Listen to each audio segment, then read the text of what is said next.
Hey guys, this is Stan Prokopenko. Welcome to another episode of Proko. In this episode, I will show you step by step how I draw an eye. I recommend you watch my previous video in which I cover the structure of each individual part of the eye. So, every drawing starts with a lay-in. This phase is usually linear and is focused on proportions and shape design. You want to make sure that the major shapes are the right size and in the right place before you start adding details. Most of the time, my lay-in process involves starting with the biggest shapes and then breaking it up into smaller and smaller shapes. Start with the angles of the eyebrow, go down the side of the nose, under the bottom lid, and around the side of the socket. I like to group the lids, sclera, and iris into one shape at first. I feel that it's easier to get this shape accurately placed inside the socket instead of drawing all the pieces individually. I make sure to observe all the angles of the plane changes. Then I can break down this group into smaller pieces. When you're drawing the lids, make sure you include the bottom plane of the top lid and the top plane of the bottom lid. This will show the thickness of the lids. This eye is looking directly at us, so it will be a perfect circle. Usually the top lid will cover more of the iris than the bottom lid. Don't forget about the thickness of the eyebrow, and make sure that the distance from the brow to the top lid is correct. Step 2. The two-value stage is very important. Most people want to jump ahead and start rendering details. If you're advanced, you can do whatever you want. Otherwise, I suggest simplifying the process. The two-value stage involves separating the areas that are directly lit from areas that are in shadow. To clarify, halftones are considered part of the lights, and reflected light is considered part of the shadow. If this terminology isn't familiar to you, I'll try to get a video on that later.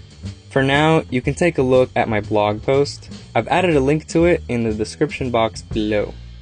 So I'm observing the light pattern and trying to design those shapes. This stage should look clean and graphic. You should only have one value for the lights and one value for the shadows. My shadow value is usually around 4 on the value scale. Number 3. Now I'll put in the darkest areas of the drawing. I do this to establish my value range, meaning I have the darkest and lightest values in my drawing. You'll typically find the dark accents in core shadows, deep creases like on the top lid, and areas that have a darker local value, like the hair of the eyebrow.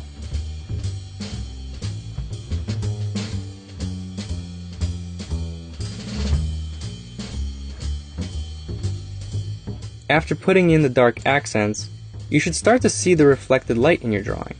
Notice that I didn't erase the reflected lights to make them lighter. I just darkened around them.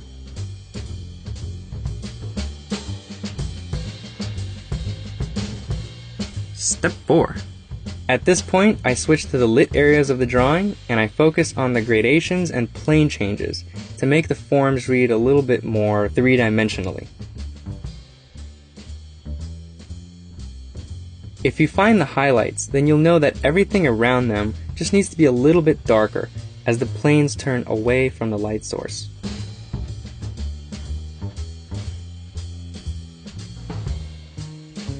And step 5. Finally, I'll go through the whole drawing one more time and clean up anything that I think can make the forms read better. I'll sharpen some edges, clean up shapes, and maybe add some more details. So, for example, I want to sharpen this cast shadow from the top lid and make sure that its shape wraps around the eyeball.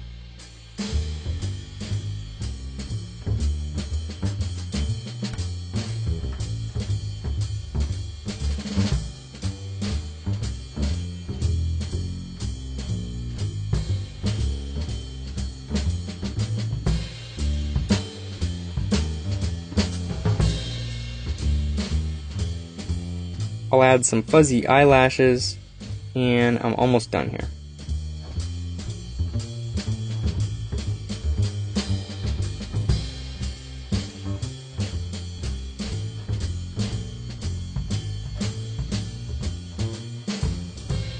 Okay, I'll call this one finished. I'll be giving away this drawing and the drawing I did in the previous video. If you want a chance to win, just find my Facebook page and reshare the post to this video or the first eye video, or both. I'll pick the winner on September 28th. Hey, by the way, if you want me to use your photo in one of these videos and you haven't sent one in yet, you still have time. I still have to do tutorials on the nose, lips, ears, and hair. So keep those photos coming. The main things I request is a good balance of light and shadows, so please don't use a flash. And since I'm publishing these videos in HD, of course the higher the resolution, the better. Thanks a lot, guys. I really appreciate everyone who has already contributed. Hey, if you like this video, your friends might too. Please help me out and share this video on your favorite social network. And don't forget to subscribe to the newsletter on proko.com.